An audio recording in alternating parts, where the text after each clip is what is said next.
I tested every single weapon in Block Tales for 40 hours to find out which ones are actually worth using. Some weapons are so bad they'll waste your ticks, while others are so overpowered they can solo entire boss fights. In this video, I'm ranking every weapon in Block Tales from worst to best. I'll show you which weapons to avoid completely, which ones are decent but not amazing, and which weapons are so good they'll change how you play the game. I'll also tell you exactly how much each weapon costs and where to get them so you don't waste your hard-earned ticks. These weapons are either too expensive for what they do or too situational to be worth it. Ghost Potion. This weapon makes you invincible for one turn, but then you can't do anything the next turn. It only costs 1 SP, which sounds good, but skipping a whole turn is terrible. You get it from the Ghost Chef's quest in Chapter 3. The only time this is useful is against boss attacks that would knock you out instantly, but there are better ways to survive. Bottled Ship. This weapon has 0 combat use. It only lets you float on water in the overworld. You get it by catching a genie in ancient tombs in Chapter 4. Unless you're trying to reach a specific secret area, this weapon is completely useless. Shrinking. This weapon makes you smaller, which gives you some defensive bonuses, but the effect is too weak to matter. It has limited combat use and costs variable SP. You can find it in various locations, but it's not worth the inventory space. Tier 4.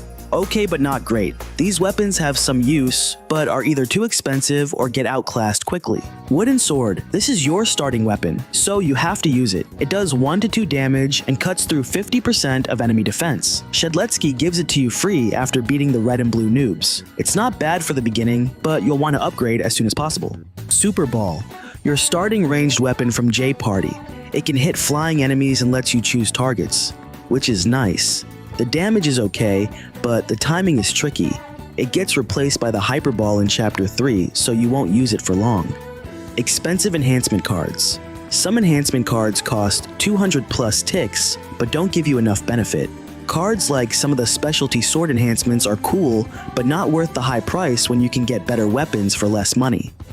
Rocket Boots. These boots let you fly and do 5 damage to any enemy. They cost 3 SP though, which is expensive. You get them in Chapter 4. They're good for reaching secret areas, but the SP cost makes them hard to use in regular combat. Tier 3. Solid and reliable. These weapons are good value and will serve you well throughout the game. Hyper Ball. This automatically replaces your Super Ball in Chapter 3. It does more damage and has a ground pound ability that lets you start fights with extra damage. It's a solid upgrade that doesn't cost anything extra. Shovel. You get this from the Great Flotchy in Chapter 4. It does 3 damage, ignores all defense, and confuses enemies for 4 turns. In the overworld, you can dig under sand blockades. It's really useful for Chapter 4 specifically, but less useful in other areas. Basic enhancement cards.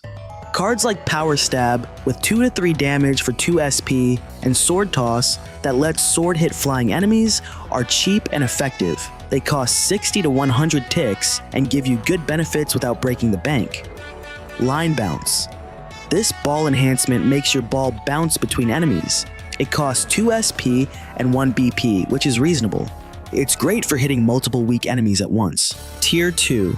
Really good weapons. These weapons are excellent choices that will carry you through most of the game. Iron Sword. This is a huge upgrade from the Wooden Sword. You get it free in Chapter 2 after beating Bigfoot. It does 2 to 3 damage, can break thick bushes, and gives your slingshot an extra shot. The fact that it's free gives it incredible value. Slingshot. For only 105 ticks, this weapon is amazing. It shoots 2 to 5 pellets for 1 damage each, so up to 5 damage per turn. It can target flying enemies too. The only downside is that it can't hurt enemies with defense unless you have Power Shot, but that card is worth buying. Power Shot. This enhancement card turns your slingshot pellets into 1 powerful shot. It costs 2 SP and 1 BP plus 200 ticks to buy, but it makes Slingshot one of the best weapons in the game since it can now hurt defended enemies. Ice Dagger. Your first sword fight sword heals your entire party for 20% of their max HP and SP. It costs 1 NRG to use. This sword can save your life in long fights and costs nothing since you get it for beating Chapter 1. Venom Shank. This sword hits all enemies for 2 damage and poisons them for 3 turns. It costs 1 NRG and is perfect for fights with lots of weak enemies. You get it free for beating Chapter 2. Tier 1. The best weapons. These weapons are so good they'll change how you play the game. Launcher.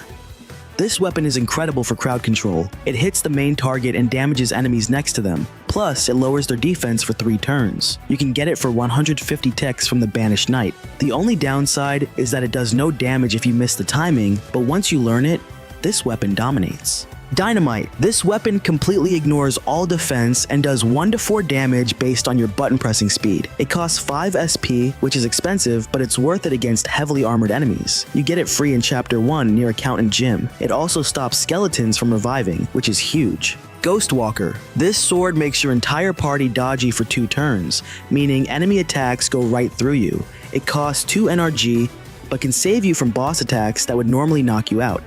You get it free for beating Chapter 3. This is the ultimate defensive tool. Firebrand, the most powerful weapon currently in the game. It does 5 damage to all enemies, burns them, and lowers their attack power. That's 8 total damage to every enemy on screen. It costs 2 NRG, but you get it free for beating Chapter 4. This weapon can clear entire enemy groups by itself. Ante up.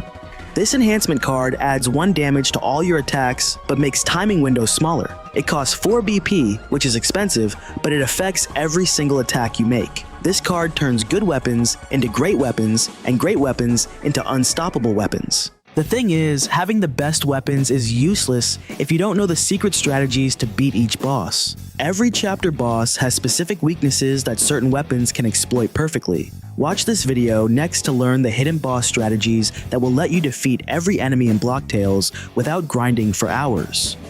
Don't forget to check out my Block Tales deep dive playlist for more advanced strategies and hidden secrets.